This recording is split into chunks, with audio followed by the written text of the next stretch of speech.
the racing genre market, to me, feels a bit oversaturated at times. I mean, back in the early 2000s, we had stuff like Freakstyle, SSX, and Kinetica. All three of these games boasted really unique styles of racing without using cars. Today, we have either an influx of super serious racing games like Gran Turismo and Forza, or kart racers like Mario Kart and Crash Team Racing, which is fair since cars are associated with racing. Of course, my personal favorite, Blue Blur, has had a few attempts at racing. I mean, you don't even have to look very far. His first was 3 years after his conception. Some of them are good, some are bad, and a few of them are kinda weird. But today, I wanted to talk about my personal favorite Sonic racer, Sonic Riders.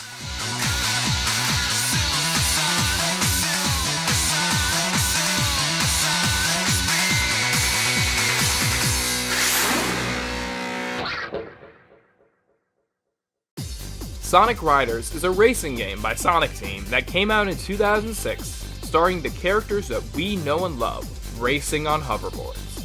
Originally, the idea for Riders was a concept pitch that was made in a week in 2003 by Visionscape, the people that were commissioned to animate Sonic Heroes CG cutscenes. After a little presentation to Yuji Naka, and Naka promising that they will work together in the future, Visionscape's contract expired with Sega, Sega went silent on the matter, Sonic Team made the game themselves, and Visionscape shut down in 2006.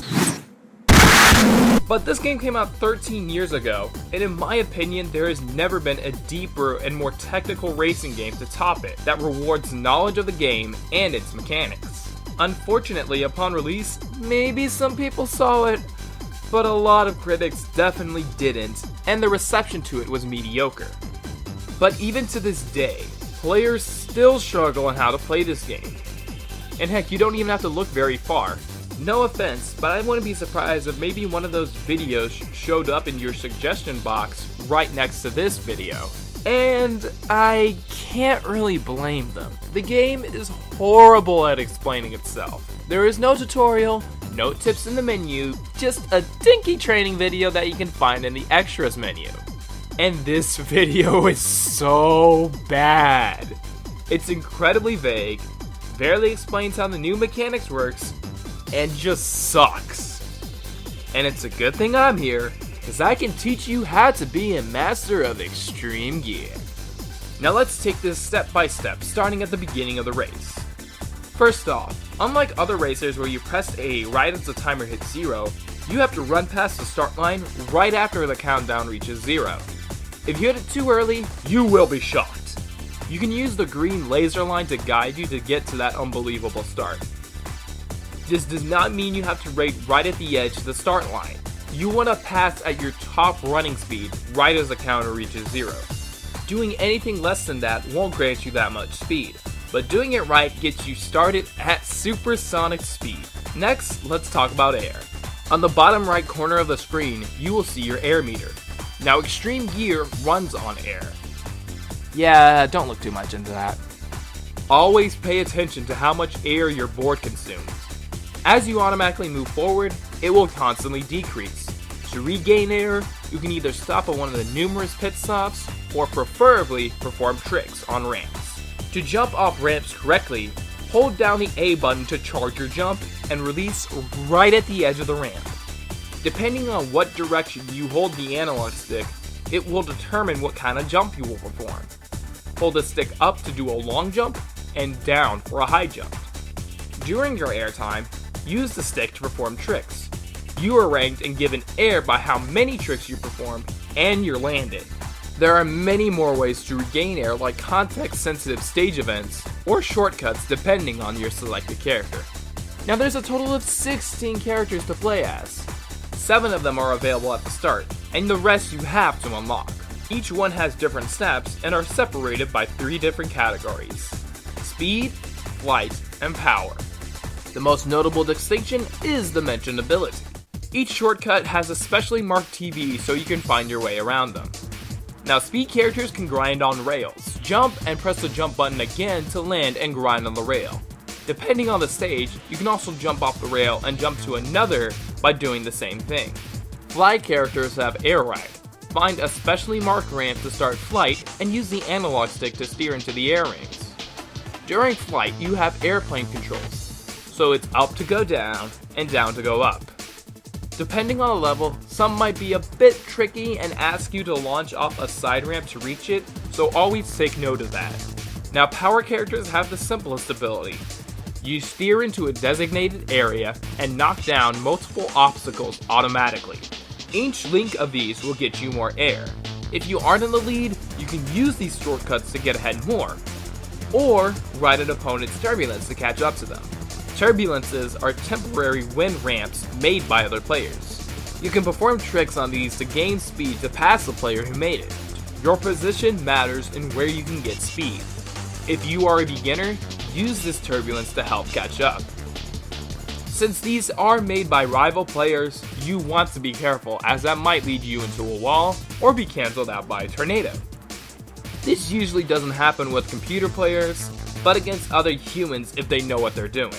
In some cases, it's usually not the best option to ride another player's turbulence in multiplayer, but you can use the B, X, or square button to boost, depending on your platform.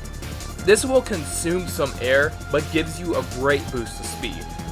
If you catch another racer in your boost, an animation will play that will hit your other character. Make sure you use these shortcuts, properly time boost, and don't forget to collect rings. Collecting rings will power you up once you reach thresholds. These level ups increase a few stats, expands your air meter, and empower ups your boots. At 30 rings you will reach level 2, and 60 rings for level 3. It's usually recommended to level up ASAP so you can have more air and get to your top seed to stay in the lead. And if you can, be the first to grab that 100 ring capsule hidden in each track in the first lap. However, be careful, because if you get hit by someone's boost or fall, you will level down back to 1.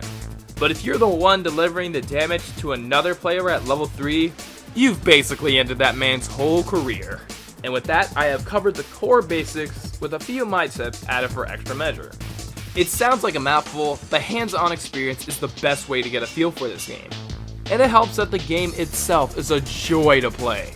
When you know how to play Riders, it's a steady climb to master these mechanics. It's simple, unique, and has just enough from the player so they can master the mechanics the more they play. No matter what place you're always thinking on the fly of what your next move should be. Should you go for the shortcut? Should you just boost? What about the people behind me? Should I drop a tornado? Oh, this ramp is coming up. Should I aim for the riskier yet rewarding high route or the low route? Things like this just makes Riders click for me, and it provides a racing experience that has yet to be replicated. There are a total of 16 tracks in Sonic Riders, with 5 of them available at the start. The tracks are separated by Hero stages and Babylon stages. Both versions of each stage share some of the same elements, but are distinct enough to be considered separate stages. Most would be like day and night differences, but some are complete overhauls like Dark Desert or Sega Carnival compared to Illusion, which has... You can tell why I love this game a lot. The level design here is top-notch and creative, with each track looking distinct enough, and fun to go through multiple times. It rewards you for finding the best route for your character, or using your skills to catch up to the pack by being smart with air consumption. I mean, I have like all of these stages memorized in the back of my head, and I still find fun racing in them. Each one of them can feel specialized towards certain characters, but no one character is put at a huge disadvantage. Except if you use a flight character at Splash Canyon and pull off one of the easiest skips in the game. So yeah, Black Rock Shadow, I'm not sorry for the time I beat you there. I had to use my superior knowledge and intellect to beat you at this superior racing game. Other than the stages, there's a good amount of replay value to be had here. With the single player side, there's of course Story Mode, World Grand Prix, and Mission Mode. Each of these are self-explanatory, and completing each one of these unlocks the majority of the content that Riders have to offer. Multiplayer has tag races and battle mode, but these aren't very good, so I would stay clear of that. But one thing that Riders isn't winning any prizes for is the story mode. The story is that Eggman comes across these bands of thieves called the Babylon Rogues and offers them to work together to gain the treasure locked in Babylon Garden. No, seriously, this is one of those stories where you just kinda have to accept it. Sonic and the game get trampled up in this while searching for the Chaos Emeralds, and then they enter Eggman's totally not part of his evil scheme, X World Grand Prix, which requires one of the 7 emeralds to compete in. The team races across the tracks. Jet wins the final race due to him cheating. Yes, I cheated, and I'm okay with that. And then they rise Babylon Garden, and Eggman goes to get the treasure. Sonic beats Jet for real, they find the treasure of Babylon, fight a Guardian, and then all it is for a magic carpet. The story itself isn't fairly executed, and it does suffer from that Japanese to English lost in translation script that was present in many early Sonic games. But the game also tries to set up this rivalry between Sonic and Jet from the Babylon Rogues, but it feels very underdeveloped, especially in the previously mentioned cheating part. With rivalries, this is definitely one of the weaker ones in video games, but I also don't care because I've played this game too much and focus more on the actual game. But one thing that should be praised is the game's art style. I kinda wish that there was a more unique box art, because the 2D art that was made for all these characters is really cool. All the shaded design makes each character pop, and are arguably one of their best redesigns. Not to mention the opening that just slams you with that mix of urban and futuristic themes.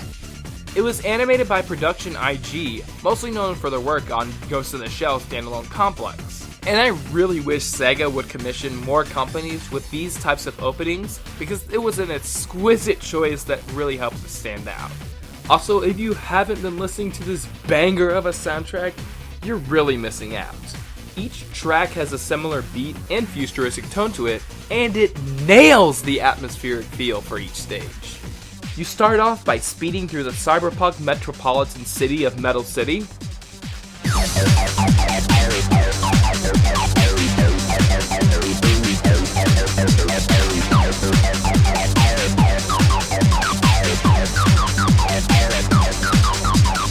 Going through the jungle and hearing the tribal drums and chants of Green Cave.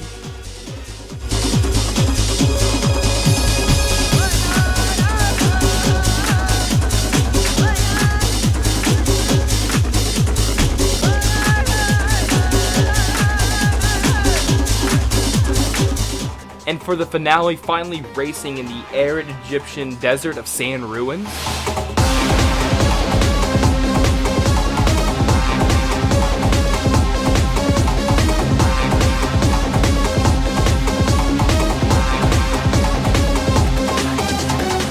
And then Fumi Kumatani breaks it down with the fast-paced and Sith-heavy themes of Babylon Garden.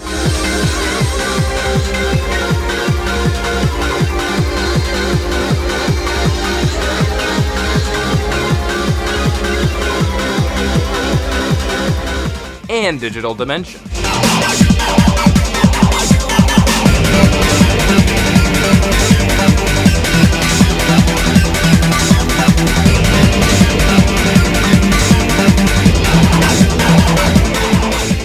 It's one of my personal favorite Sonic OSTs, and the main theme for the Babylon Rogues, Catch Me If You Can by Rumblebee, is way too legendary than it needed to be.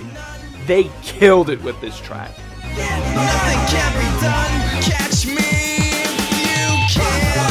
I used to bang my head to this theme as a kid, and I still do to this day.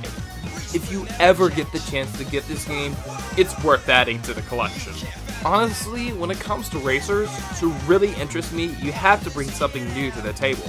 Yeah, people shit on Riders without knowing anything about it, and assume since it came out during that dark age, it's bad and not worth your time. I heavily disagree, because what they had here was great.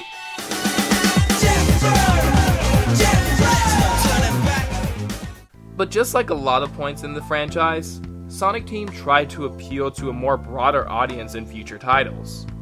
And then they end up losing what made the original game so great. There were 2 more Riders games, and I have a lot of things to say about them, but I will preserve that for a later date.